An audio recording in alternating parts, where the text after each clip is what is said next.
Apa sih value yang mau lo sampein dengan jokes absurd lo? Gue pengen ngasih tahu kalau dunia ini tidak pernah benar-benar masuk akal. Nggak banyak orang yang bisa melakukan itu deh. Gue salah satunya yang bisa. Keren emang gue. Sebelum lu jadi komedian, lu jadi manusia dulu. Ya menghormati orang, menjaga aib orang atau nggak usah ngejelek-jelekin orang. Sering jadi tempat curhat. Emang apa makna hidup buat lo? Hidup baru dimulai ketika lo hampir mati deh. Kan banyak orang yang gue cuma pengen bahagia. Menurut gue itu terlalu naif untuk menjadi manusia deh. Karena tanpa kesedihan lo nggak akan bisa memaknai kebahagiaan itu. Lo pernah ngalamin quarter life crisis nggak? Dan gimana cara lo nyikapinnya?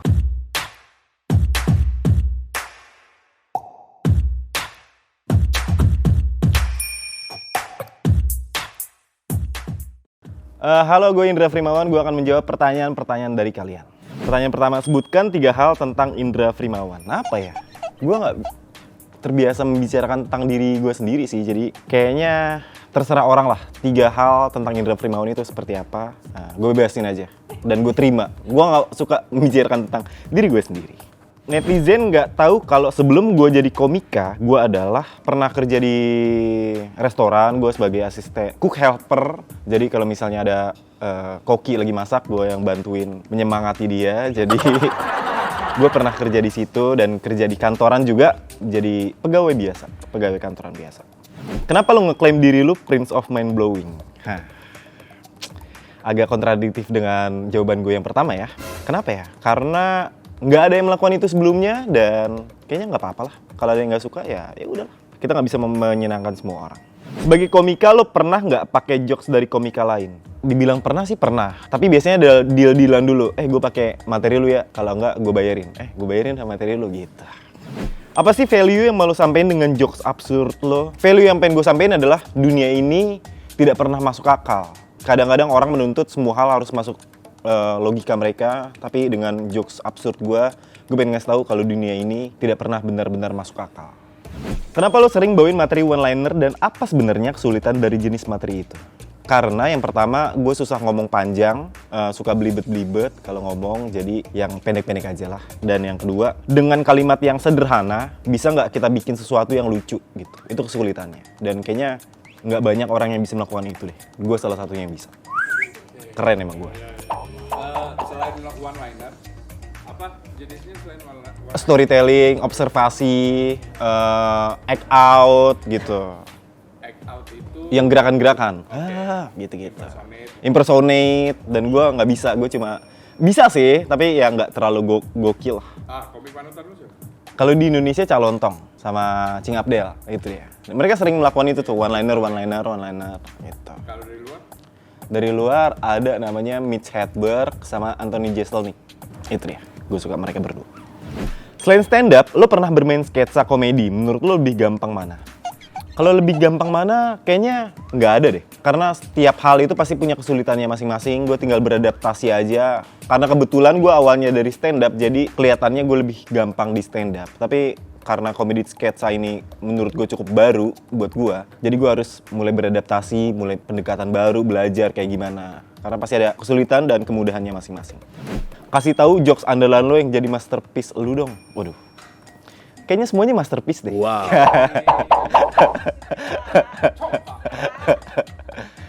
Umur gue 30 tahun, tapi banyak yang bilang kalau muka gue tuh kelihatan. Ya kan? Kalau gini nggak kelihatan.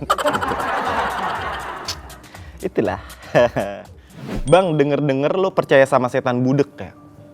Sebenarnya dibilang percaya atau enggak tuh ya masih abu-abu sih. Cuma gue pernah merasakan sendiri. Waktu itu gue lagi pulang sekolah, karena kebetulan sekolah gue tuh dekat ada sama rel kereta. Gue jalan di rel kereta.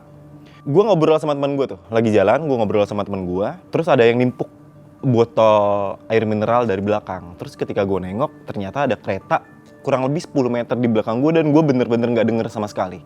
Itu kejadian real sekitar sekolah kelas 2 SMP atau 1 SMP gitu. Dan kalau misalnya dibilang itu percaya atau enggak ya mungkin karena gue fokus ngobrol sama temen gue, jadi gue gak mengindahkan apa yang terjadi di belakang gue atau di sekitar gue.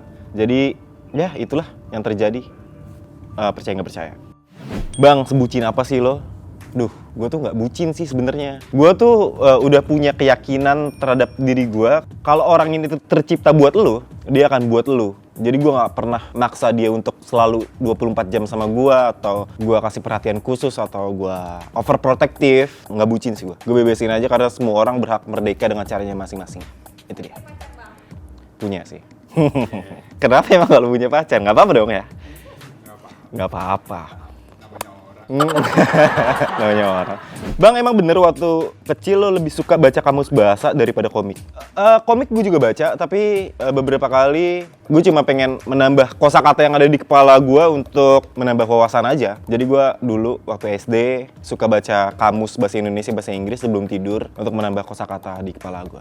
Komik juga suka, Doraemon, Shinchan, Kindaichi, Conan tuh dulu tuh. Kung Fu Boy, gue suka. Jujur, lo pernah lupa materi pas stand up nggak? Dan gimana cara nyikapinnya? Kalau misalnya dibilang lupa, pernah, pasti. Kayaknya semua stand up comedian pernah mengalami hal yang sama deh. Lupa materinya, tapi gimana cara mengatasinya ya? Jalanin aja. Maksudnya, show must go on gitu. Berusaha seolah-olah lo nggak lupa sama materi lo, dan lo bawain aja apapun itu. Karena yang tahu lo lupa kan lo doang, nggak mungkin penonton tahu, lupa nih kayaknya gitu. Yang penting ekspresi lo tuh ngalir aja terus gitu. Jangan panik. Apa punya stok jokes cadangan gitu? Itu one-liner itu sih biasanya. Karena kan singkat-singkat tuh. Itu dia. Paling kalau misalnya lupa, bawain aja 1 atau 2 lah.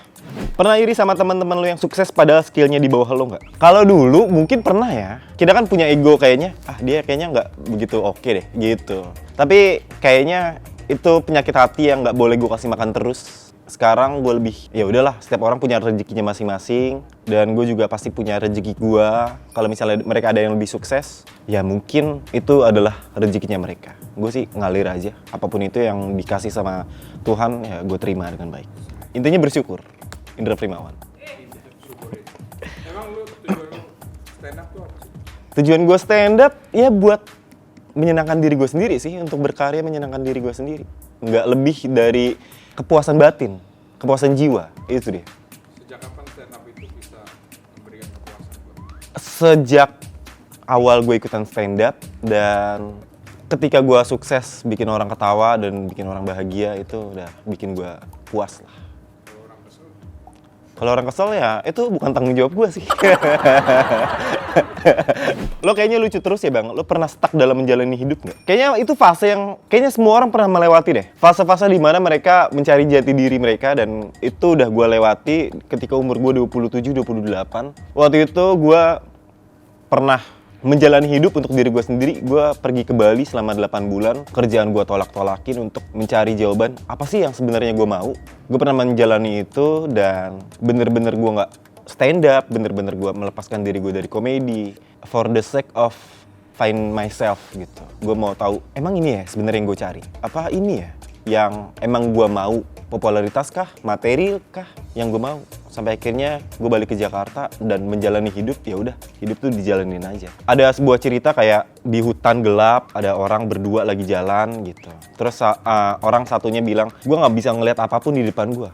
Di hutan ini terlalu gelap. Terus temennya satu bilang, tapi lu bisa ngeliat jalanan di depan mata lu nggak? Bisa. Ya udah, itu aja yang lu jalanin. Jadi poinnya adalah gue nggak harus ngelihat yang jauh yang nggak kelihatan, yang ada di depan mata gue aja yang gue jalanin. Itu poin gue. Indra Primawan. Apa momen dalam hidup lo yang pengen lo ulang sekali lagi? Masa kecil sih. Karena gue tuh kayaknya di umur gue yang 30 tahun sekarang, gue selalu menolak untuk menjadi dewasa. Walaupun itu nggak mungkin ya, tapi ada sisi kanak-kanak di mana gue pengen main sama teman-teman gue, pengen nongkrong lupa waktu, terus bahagia dengan hal-hal sederhana. Kayaknya ketika kecil kita tuh bahagia dengan hal-hal yang sederhana deh. Sebagai contoh, hujan. Dulu waktu kecil kita suka hujan. Ada hujan kita main hujan, tapi ketika dewasa momennya sama, hujan. Tapi ketika ada hujan turun kita kok bete gitu. Ya hujan lagi, basah dah, ya becek deh segala macam. Momen-momen itu yang pengen gue ulang. Karena ketika kita kecil, kita bisa bahagia dengan hal sederhana. Tapi ketika kita dewasa, kenapa hal sederhana ini justru menyebalkan gitu. Gue pengen menjadi anak kecil lagi. Bang, kenapa lu jarang ngerosting? Emang susah apa bang roasting? Mungkin ini debatable ya, bisa diperdebatkan. Tapi poin gue adalah, sebelum lu jadi komedian, lu jadi manusia dulu. Apa sih manusia? Ya menghormati orang, menjaga aib orang atau nggak usah ngejelek-jelekin orang. Dan kayaknya gue tuh terlalu empati atau terlalu simpati sama orang, jadi gue kayaknya nggak tega kalau buat ngerosting orang. Walaupun bisa gue bikin materi itu, tapi kayaknya dalam hati tuh gue menolak. Poin gue itu, sebelum jadi komedian, jadi manusia aja dulu. Padahal one-liner itu paling gampang untuk roasting. One-liner ya, kebanyakan emang kalau roster luar untuk ngerosting sosok gitu, emang kebanyakan pakai one-liner. Iya bukannya nggak bisa, tapi kayaknya dari dalam hati gue menolak itu. Gitu. Itulah gue, gampang simpati, empati sama orang. Jadi enggak deh, kalau ngerosting ya. Sensitif memang saya, melankolis orang. Apa momen paling membanggakan dalam hidup lo selama menjadi komika? Momen membanggakan selama menjadi komika mungkin bisa ngasih orang tua gue sesuatu yang mereka belum dapatkan. Bisa ngasih perekonomian keluarga gue menjadi lebih baik, saudara-saudara gue juga bisa membantu sesama juga, itu membanggakan buat gue. Bisa membantu orang dari apa yang udah gue dapatkan selama ini, itu membanggakan buat gue. Sering jadi tempat curhat, emang apa makna hidup buat lo? Kayaknya dari tadi gue udah bercerita banyak tentang hidup. Menurut gue makna hidup adalah lu nggak usah mencari kebahagiaan. Kan banyak orang yang gue cuma pengen bahagia. Menurut gue itu terlalu naif untuk menjadi manusia deh. Karena manusia tuh sedih, iya harus sedih. Karena tanpa kesedihan lu nggak akan bisa memaknai kebahagiaan itu. Tiap hidup lu bahagia terus. Lalu bahagia itu apa? Bahagia mulai kehilangan maknanya ketika lu selalu mendapatkan kebahagiaan. Lu kalau sedih nikmatin aja kesedihan itu. Karena ketika kesedihan itu ada di hidup lu mulai merasakan makna bahagia itu seperti apa. Punya value. Itu dia. Lo belajar di jalanan atau? Gue belajar di jalanan. Gue nggak punya mentor yang bener-bener ngajarin gue tentang kehidupan. Jadi gue belajar dari jalan, belajar dari pengalaman hidup. Karena banyak yang bilang kan emang pengalaman adalah guru terbaik. Mungkin itu yang gue rasakan. Jadi ya udah ngambil makna apapun dari kehidupan yang gue jalani, jadilah gue seperti sekarang. Gitu. Yang lo omongin itu semuanya sebenarnya ada di buku pemikir. Oh gitu. Ya, tapi lo nggak dapat dari mereka. Gue nggak dapat dari mereka, justru orang yang ngasih tahu itu. Ketika gue udah punya mindset terhadap kehidupan dan mereka juga punya itu, mereka sharing ke gue, oh ternyata pemikiran lu tuh sama kayak buku ini loh atau apalah gitu-gitu. Tapi semua itu gue dapetin dari perjalanan yang hidup. Kayaknya hidup baru dimulai ketika lu hampir mati deh. Jadi gue pernah ada di rock bottom, jalan satu-satunya gue buat bangkit ya udah gue digging out gitu. Merangkak pelan-pelan gitu. Karena kita nggak pernah dapet cahaya kalau kita nggak pernah ada di tempat yang gelap. Lo pernah ngalamin quarter life crisis nggak, dan gimana cara lo nyikapinnya? Oh udah gue jelasin tuh ya tadi itu. Poinnya adalah quarter life crisis emang itu wajar untuk semua orang karena ya seperti itulah hidup. Kadang-kadang kita mengalami sebuah dilematis. Quarter life crisis itu di umur-umur dimana kita udah nggak remaja lagi, tapi kita juga dihadapkan pada kenyataan kalau kita udah siap untuk menjadi dewasa. Di umur-umur segini tuh biasanya rawan untuk seorang insan manusia mengalami quarter life crisis. Gue tuh udah nggak remaja lagi loh, tapi gue juga menolak gue jadi tua. Nah itu momen-momen persinggahan semua orang pasti pernah ngalamin. Dan gimana cara menyikapinya adalah jalanin aja. Wes, jalan aja udah. Karena sesiap apapun lo menjalani hidup, lo nggak akan pernah siap. Jadi jalanin aja udah. Bang, lo biasanya kalau nyatet materi stand up di mana? Di handphone sih, karena lagi jalan biasanya gue dapet ide dari manapun.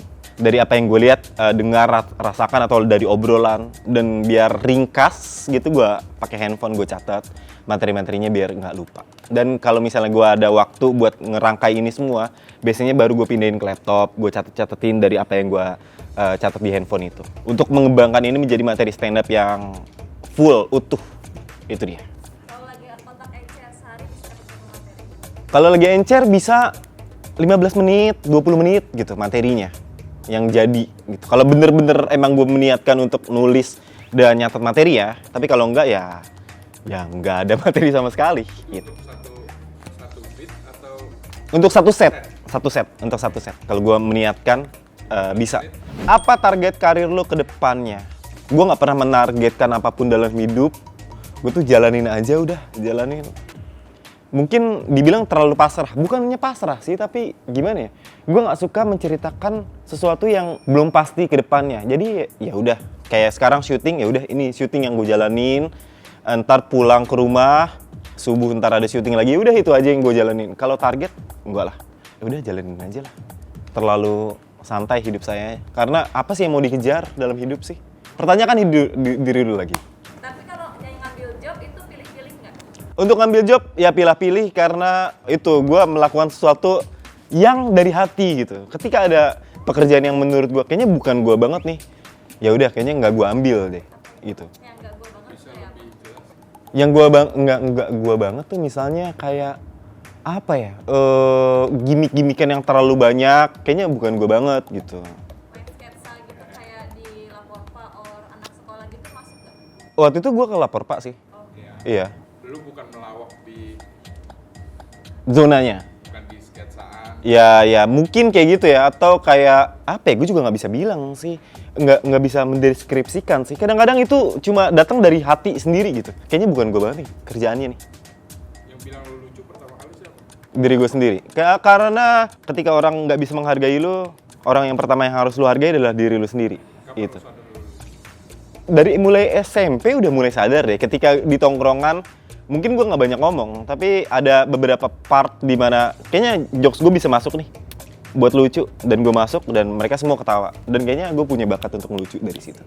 Andai kata dunia ini nggak membuka jalan buat lu kemarin ke stand up, apa yang bakal lu bikin? Untuk pertanyaan kayak gitu sebenarnya gue nggak suka pertanyaan seperti itu, karena hidup udah terjadi.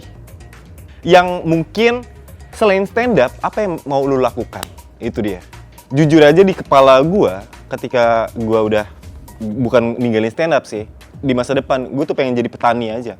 Pengen buka perkebunan gitu, punya rumah di pinggir desa, nanam padi atau buah-buahan atau apapun. Gue pengen nyari damai aja lah, nggak mau terlalu ribet untuk apa bla bla bla. Jadi sama istri gue, sama anak gue, atau beberapa pegawai, mungkin gue punya pegawai atau apa gitu. Kapan punya istri? Ya kita lihat aja lah nantilah. Itu gue pengen jadi petani nantinya.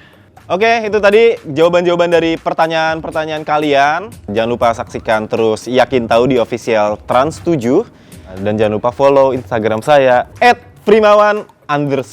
Oke, terima kasih semuanya. Dah.